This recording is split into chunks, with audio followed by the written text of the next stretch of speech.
last night. We parked in the car park of the cable car. Very quiet actually last night, and we are going across today. Hopefully it's a bit windy, but we're hoping it's all good. We got our tickets. It was £29 for both of us, there and back. Right then folks, we are at the Tatev cable car. I'll give you a little info on it in a minute, but apparently this is what you can see from his observation platform, and literally right in front of me, golden eagle. Kerry missed it. She missed it. Weird noise and ran off. I just went into a bit of a shock and went, oh, and Kerry missed it. It's the second one I've seen. I've seen one flying alongside the truck the other day as well. It's very cool. It's great to see the wildlife.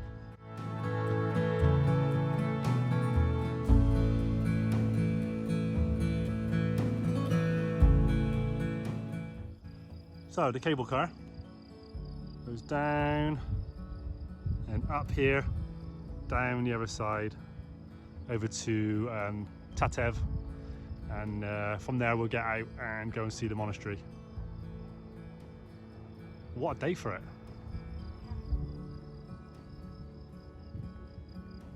So this is the longest reversible cable car in the world at 5,752 meters.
Tatev Monastery is one of the oldest and most famous monastery complexes in Armenia.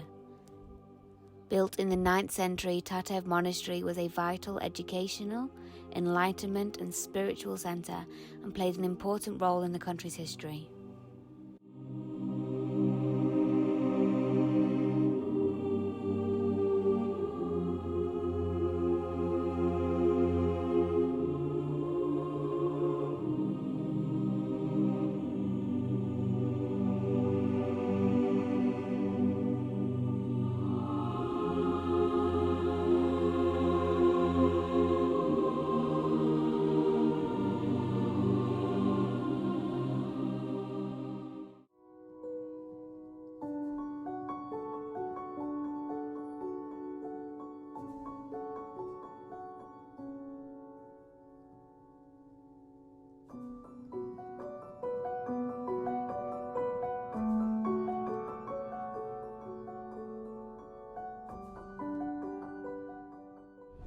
really enjoyed that cable car ride. It was really cool. Now we're heading back north. Stopped to get fuel because all those passes were not kind. And then, and as usual, more chocolate, more biscuits, some bread, probably.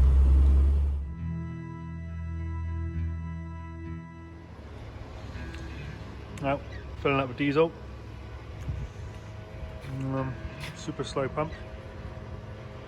460 a litre, 95 pence.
I'm sure some of you will recognise this park up.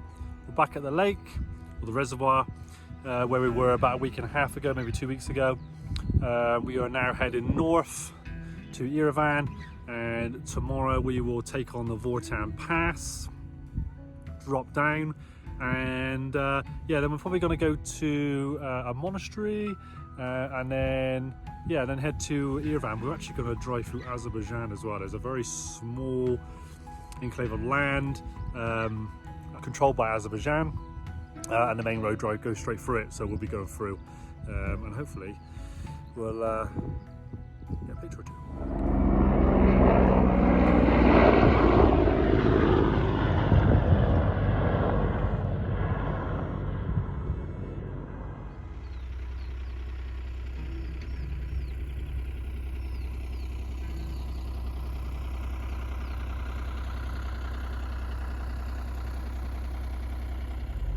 Good morning. We are up super early. Can you not tell by Kerry's like husky voice? Remind me why? Well, we're going up over the pass this morning and got a bit of a long drive. We want to go to the Noravank monastery this morning and then drive on to another one which is on the Armenia-Turkish border. So a bit of a long day of driving today, so we're up early. We're also in two minds as to whether to just do our 30 days or extend it a little bit. We've got a week left, basically. So we are moving a little bit quicker. Yeah, I might go back to bed when we get to the monastery. Let's go on the road, baby!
The beautiful Noravank monastery was built in the 13th century on the ledge of a narrow winding gorge above the Amagu River. The lines of the church contrast beautifully with the sharp red rock cliffs and the dramatic scenery, and in 2002, the monastery was included into the UNESCO World Heritage Sites list.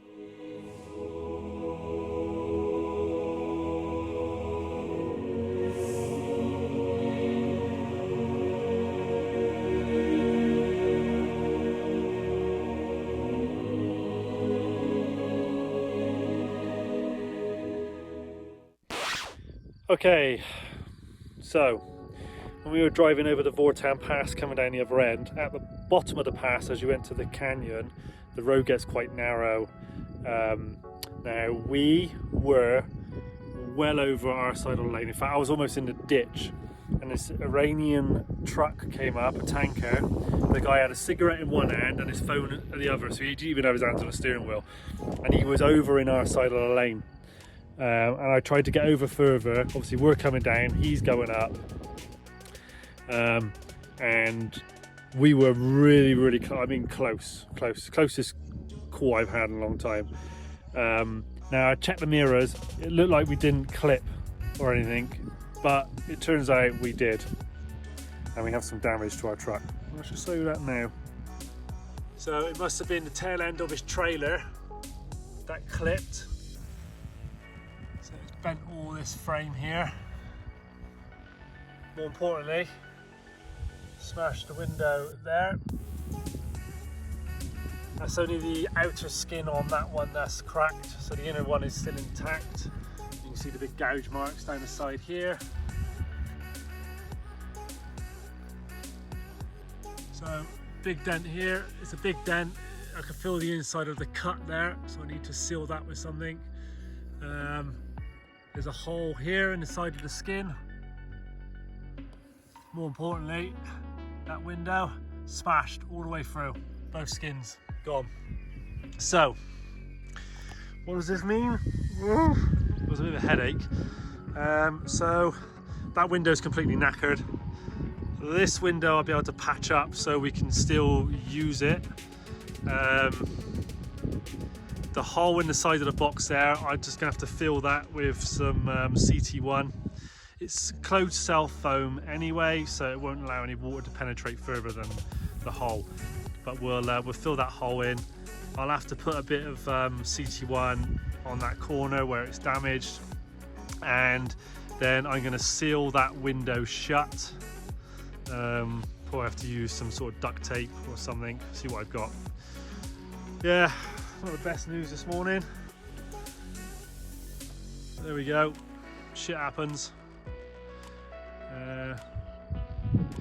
We're going to try and see if we can get these replaced in Georgia, both windows, but we're not very hopeful. It might have to be in Turkey, and we shall see. There we go. Anyway, on with the repair. Okay, little update so far. So you see the marks have gone here. I managed to get those off with some white spirit, bend the gutter back out. Cleared all the plastic markings off the window, and over the paw print, still a very faint line, but most of it's now gone. And I've just masked up the areas which I'm going to put some CT1 on, some sealant, just to seal it all up, stop any water ingress. But it's getting there. Okay, we're done. So, got rid of the black marks. I've bent the gutter back out. This window has been patched up, still use it. This one, however, we've put some sealant in here to close that gap up in the panel, and then we've sealed it around here and in where this dent was, and then the whole window frame has been sealed with duct tape, so we can't use the window anymore. And Kerry has spoken to a chap in Georgia who does van conversions, and he's hopeful he might be able to get us some windows, so we shall see. It's a nice park up next to this lake. Might just be able to make out in the background there, this looking out at Mount Arat in Turkey. Right, that's it. We're going to leave you there. We have been able to source 2 new windows from Van Life, Georgia. We're going to pick them up. It'll take about 10 days for them to get here. They're ordering them from Turkey. And we're going to go and pick them up when we head into Georgia in a few days. Yeah, so about 10 days to get here. So by the time we've gone back into Batumi, up north, and up past the by the Russian border and back down again, they'll be here. And we're going to fit them ourselves. They're exactly the same. So it's out and in, which makes it easier for us as well. In theory. In theory, yeah. But, however, these things happen. Yes, they do. I doubt very much he even realised he hit us, or he might have done actually with his mirrors clipped, but he wasn't going to stop. No. We didn't realise until we stopped some 30-40 minutes later. But yeah, it's all sorted. It's all done. They're bodged. They're not going to let any water in. They'll do for now. And we've got some replacements. Although it's cost us money. It's just Cost money of at the end travelling, the day. It could have been a lot worse. Yeah. 2 broken windows. Yeah, he wasn't paying attention at all. Like I said, he was on the phone and he had a cigarette in the other hand. He wasn't even holding onto the steering wheel. So, I mean, he could have hit us and he could have knocked us off the road into the cliff. So, you know, it could have knocked us. So, it's all good. Anyway, I'm going to leave you there and we will see you next time. We are heading to Yerevan. Yes, we are. And some cool little places as well on the way. We've got a few more. We've got about a week left in Georgia, so you might get 2 more videos from us. Ish. He's quick on the old editing. I am. I just said Georgia. We've got about another week in Armenia. Sorry. Oh yeah. Well, Then we're going to Georgia. Back into Georgia. Right. Don't forget, like, comment, share, subscribe. all that good stuff. Thanks to our patrons. Love ya. See you later.